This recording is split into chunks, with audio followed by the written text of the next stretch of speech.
أعوذ بالله السميع العليم من الشيطان اللعين الرجيم.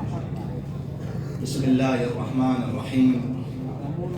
الحمد لله رب العالمين، وصلى الله على محمد وعلى أهل بيته الطيبين الطاهرين. حقيقة أنا أرى نفسي أقل بكثير مما ذكره أخي وحبيبي، وتفاجأت صراحة. تصورت القصيدة لشيء آخر. أسأل الله عز وجل أن يغفر لي ويعفو عني، والحمد لله الذي أظهر الجميل وستر القبيح على أية حال. بسم الله الرحمن الرحيم.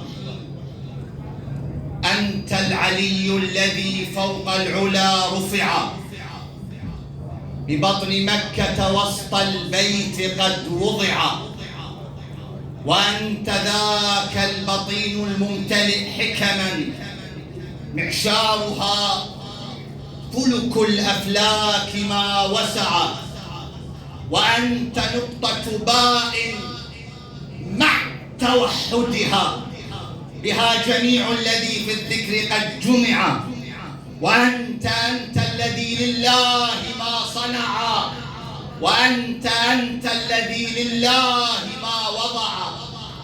السلام عليك يا أمير المؤمنين ورحمة الله وبركاته. الضيوف الكرام، الشعراء الأماجد، خدمة الحسين، أهلي في قضاء الحي، السلام عليكم ورحمة الله وبركاته. الكلام